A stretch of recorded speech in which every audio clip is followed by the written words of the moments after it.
Hi, welcome to Sean's Workshop. Today I thought I'd talk about hand scrapers. These are some of the hand scrapers that I use here in the workshop. First of all, here's one of just a regular card scraper that I have. Use this freehand. You can put your bend on it and then obviously push it on the wood for using that on gnarly wood where a hand plane is going to be too aggressive and it'll actually tear out the wood.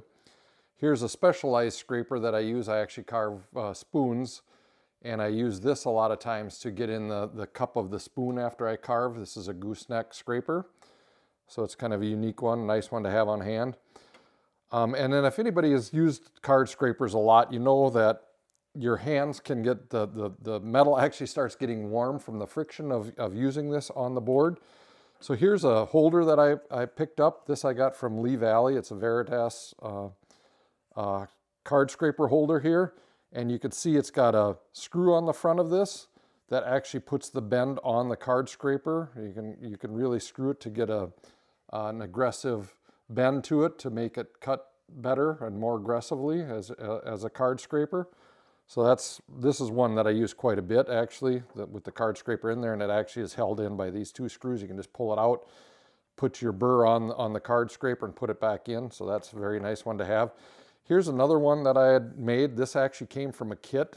I think this came from a woodsmith shop down in Des Moines, Iowa. So I had put this together. It actually came as a kit. You had the card scraper in there and you actually put everything together. It also has the screw here to put the bend on the card scraper there. You can see how it's bent on the bottom. To get that to cut more aggressively. So this is a card scraper that I use quite a bit. It's nice because you can bear down on it with your hands. It's got the handles on the side. Here's the faithful standby. This is your Stanley number 80. Again, you've got the nice handles on here. You put your thumbs right here. It's got the thumb screw, again, to put that bend on the blade that you would on a regular card scraper, again, by bending it by hand. That you don't have to do. You've got the nice handles here. This one gets probably used the most actually in the shop. Here's some antique ones, or what I call antique or older Stanley models. Here's a model number 81. This was, by the way, if I didn't say it, it's a Stanley model number 80. Here's a Stanley model 81 card scraper. This one does not have the screw to bend to put the curve on the card scraper. It just has the lever cap here with the screw to hold the scraper in. It's got a wood bottom. This one works nice. I use that one for fine scraping.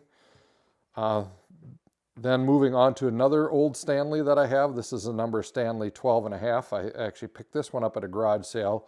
I believe somebody had painted it. You can see it's painted. Looks like it has the original wood on the bottom. It's beat up a little bit, but it actually still works very well.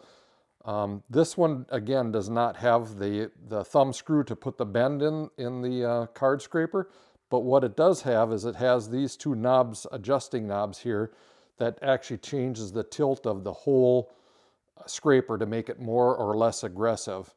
It was actually missing this one, so I actually had a part of an old hand plane that I used to put the other screw on here. So it's not original, but it still works nonetheless, and I actually like the way that one works quite a bit. Then here's another Stanley. This is a Stanley number 112. This is a scraping plane, and it works very much the same way as this. You can see it's got the same screw to hold on, with the lever cap to hold the card scraper in place. And then it has that same adjustment as this scraping plane does. It has the two adjustments to also put that angle on to make it more or less aggressive. I actually use this if I have like a large tabletop that has a lot of gnarly wood where, if you use a hand plane, it's going to tear out the wood.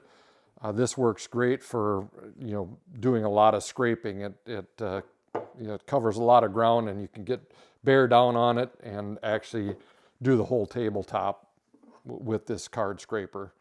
I can do a future video on how to actually put the burr on the card scraper. You know, that's fairly straightforward. And I'll do that in a future video. But these are most of the card scrapers. I do have a few other ones, but these are the ones that mainly get used the most. And again, this is probably the most faithful one that I use quite a bit. I use them also, I should say, for taking off glue joints when I glue a panel together and the squeeze out of the glue.